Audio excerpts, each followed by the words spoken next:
嗨，大家好，好久不见。今天跟大家分享的是库马在今年初推出的 ITS 套装 Encore 100 Max。那在开始之前，我先开场来个回顾。从3年多前频道开始时，我就一直专注在 ITS 小机壳上，尤其是垂直架构的机壳。毕竟玩 ITS 的人都是把机壳放在桌面上的，而垂直架构的机壳可以将桌面占用空间最小化。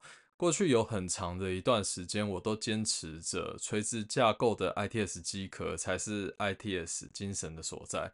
于是乎，这个频道就依序介绍了 The Tower 100、Machinicious、A70、Fantasy Shift，还有正版的 Esproto、Jospo V11、NZST 的 H1、Silverstone 苏狗16我都改成直立式的。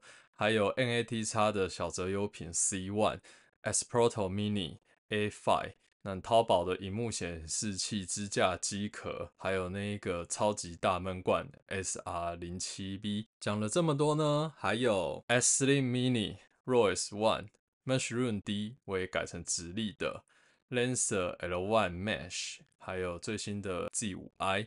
那由此可见，我对于直立 ITS 机壳有着深深的痴迷以及执念，所以 Crowmaster 要出 ITS 小机壳，我当然也会在这边跟大家来介绍说明。账面数据来说，这个机壳有两种大小，标准模式 15.8 升，宽度155 mini， 还能加宽17 mini 来到 17.5 公升。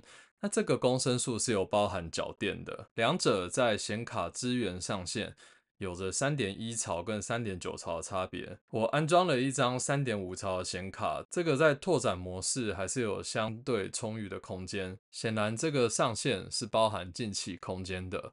为了因应宽度的变化，这个机壳附上两种宽度的网孔顶盖。长度的部分，显卡最高支持到357 mini， 可以塞下这些40系的顶规卡。那这边拆光光从布局架构开始讲起。Encore 100 Max 显卡位于右侧 ，CPU 在左侧，电源供应器朝上的一个配置。与其最接近的机壳是 Royce One，差别在 Royce One 的主机板 I/O 是朝下，而 Encore 100 Max 是朝向后方，因此可以在后面直接插把 USB。Royce One 这个架构的特色是可以在后方腾出一个后风扇排风位。类似的设计，如果是按照 Machinicious 这种配置，那后面板就没有12公分风扇的安装空间，更别说 H1 的第一代是没有任何额外的机壳风扇的。到了 H1V2 也只有一颗9公分的风扇，这颗风扇对于显卡的废热排出是有相当关键的作用。要知道，三风扇的长显卡的鳍片的方向都是平行于挡板。加上 Encore 100 Max 的显卡距离机壳中板保有一定的距离，这样子的设计也会更有利于显卡排风，不然全部的显卡热气往顶部的120水冷吸进去，那可不是开玩笑的。说到顶部这个加厚的120水冷，就是这个机壳的核心，因为120顶置的架构才可以将占地面积缩小到气冷 ITS 机壳的水准。厚度38 mini， 相比于常规的水冷厚了 40%。如果你在乎这样子的散热面积还是输240水冷的话，那240水冷也不可能维持 A5 纸张般的桌面占用空间。毕竟 ITS 就是一个充满取舍的东西，不然你觉得像 Terra 可以装这么大张的显示卡吗？接下来我们来依序装机，老样子先来装 7800X3D， 显卡是超过35公分的手泰4080，电源散热就是 Encore 100 Max 内建的金牌850瓦电源与 Master Liquid L Core 水冷。安装的部分，首先侧板都是无螺丝的设计，两片 L 型的铝板都是依靠4个卡扣固定，可以从正面搬开这两个，再整片拉起来会比较轻松一点。前支架也是免工具的拆卸，直接掰开就可以让主机板在一个相对开阔的空间进行安装。安装定位后，就开始电源线的连接。超级短的 CPU 8pin、24pin 的线材安装完毕后，基本上就差不多了。那如果你对于理线有需求，这边有很多束线带绑的地方，整条都是不怕没有地方绑。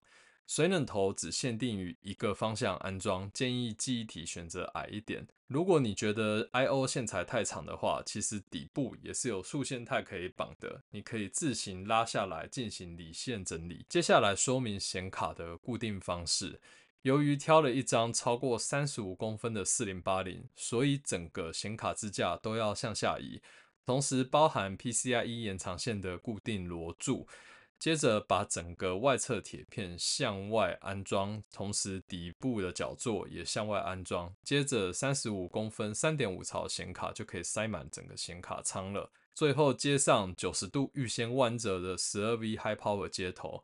当然你也可以反着插，让90度对着电源。那这样子虽然会挡到 PCIe 8pin 的位置，不过你已经用16pin 了嘛，你自然不会用到这么多的8pin。这样子，另外一端的显卡就可以使用指出线了。煮好之后就是验证温度与噪音。CPU 当烤的时候，在室温28度的情况下，7800X3D 是75度，功率是83瓦。换成7950X3D 之后，温度是75度，功耗在135瓦上下。至于跑 Cinebench R23 10轮，基本上7950X3D 都在35000分左右。但还是要讲一句啦，如果你买这一台目的是整天满载 CPU 的话，其实你也不用去配 X3D。那如果真的配了，那就放心的去顶着温度墙跑吧。打开监控软体，看到 L3 的温度，当 CPU 在撞90度温度墙的时候， L3 本人其实根本就不到70度。而 AMD 也说过 ，X3D 就是将 L3 快取覆盖在整个计算单元之上，代表 CPU 顶盖的温度必定是低于 L3 快取的温度的。简单来说就是积热，所以 CPU 本身的温度与散热器接触的顶盖温度是存在着一定的落差的。那如果你想看200瓦以上的烧机功率，那等到11月15代出来之后，那我再看情况来分享给大家。但至于双烤的测试部分，加上4080的热气之后，7800X3D 的温度上升到86度，而7950X3D 则是88度。此时理论上已经撞到了89度的温度墙，不过功率还是保持在134瓦与84瓦，基本上跟单烤比没有明显的下降。此时显卡的温度非常的凉快，这个也跟4090相同散热器的4080，在320瓦的功率下，温度仅有68度。此时风扇转速仅有1300转上下。而实际游玩游戏30分钟过后来看其温度表现，7950X3D 在半小时的测试区间内，峰值温度是有撞到87度的，但平均温度只有65度。而显卡在3440×1440的特效高的情况下，此时的温度平均是65度，最高是69度。那风扇的最高转速跟双烤的测试差不多一样，在1300转。